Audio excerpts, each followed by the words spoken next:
Hey, how's it going? Remember that whole thing between DPR Jones and Peter Popoff, where DPR Jones began a campaign, which was actually very entertaining at the time, and I was one of those people who participated in it in my own way. The intention was to try to bring down disgraced television evangelist Peter Popoff, or at least to financially hurt him in some way.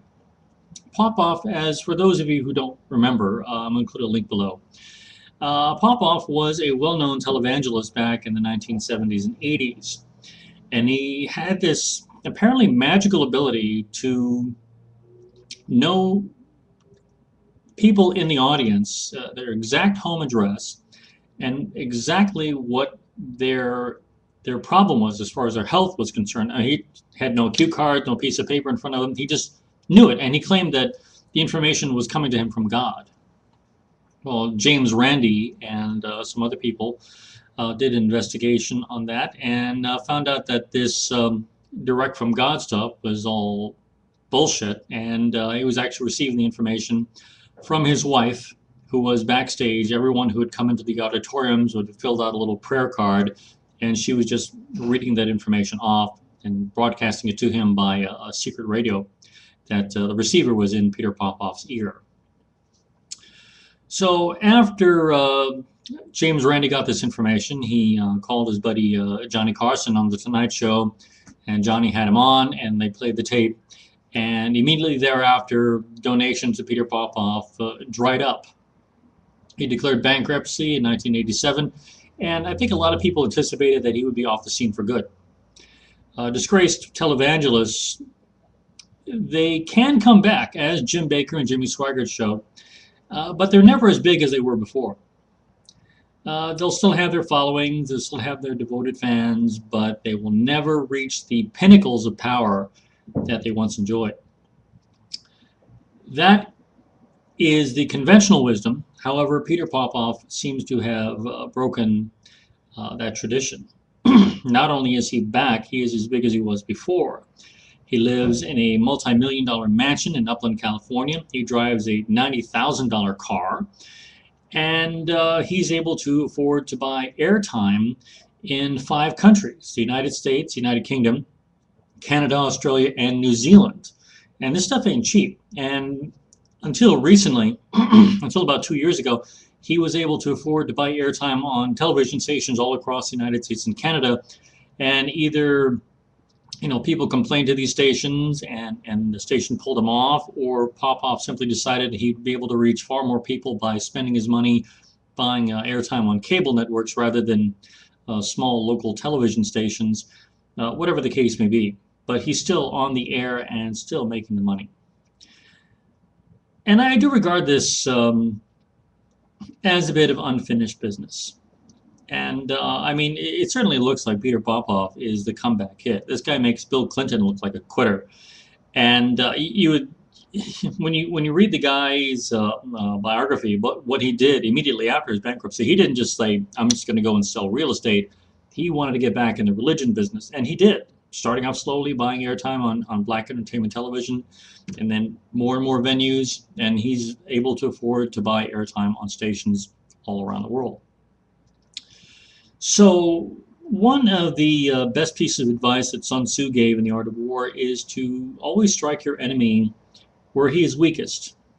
Avoid the strong part, hit the weak part. And that's where I think we need to begin now.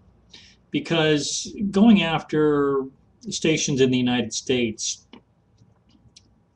would be next to impossible to get him kicked off the air in the United States, because he has more venues here, and this is where I think most of his money actually comes from. But what would be a better idea is to hit him where he is weakest, and I anticipate that would be someplace like Canada, perhaps Australia, New Zealand. DPR Jones reported that he had complained to the British television network Sky TV over in Britain without much luck. So I think that we should breathe new life in this little campaign. And this is going to be the first of a 4-part series of videos, at least I hope it'll be the first of the 4-part series, depending on how much of a reaction I get to it. In the description box of this video, I'm going to include all the contact information, including the Showtimes, for Peter Popoff's infomercials on Canadian cable networks. And all three of these companies have Twitter accounts, and I've already tweeted something directed at all three of these networks at the same time. I'm going to include a copy of that tweet below. I'm going to include their mailing addresses, telephone numbers, fax numbers, email addresses, and all kinds of other stuff like that. Eventually, I'm going to put it all onto a single page for better reference. And I think if we can get enough people from all around the world, if you have friends in Canada, or if you're Canadian yourself, it'd actually work even better.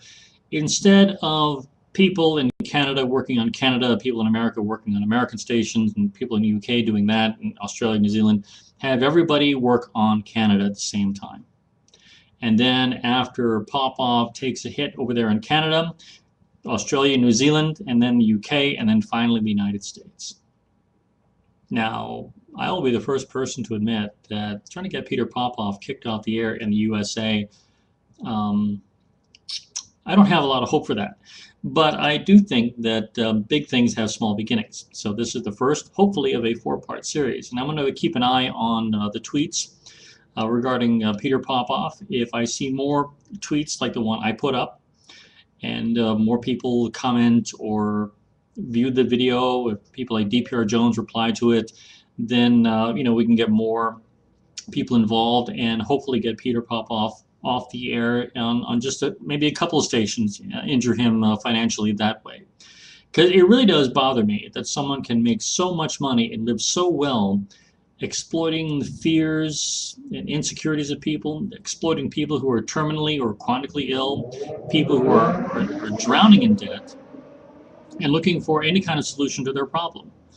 And if it means giving some of their hard-earned money to this guy in the vain hope that perhaps he might be able to pray to God on their behalf and God will solve their problem for them, well, they'll do it. They'll take that chance, and it's money it's money flushed down the toilet.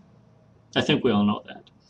So hopefully we'll get some people involved and see what we can accomplish against Peter Popoff Ministries. Anyway, you guys take care of yourselves.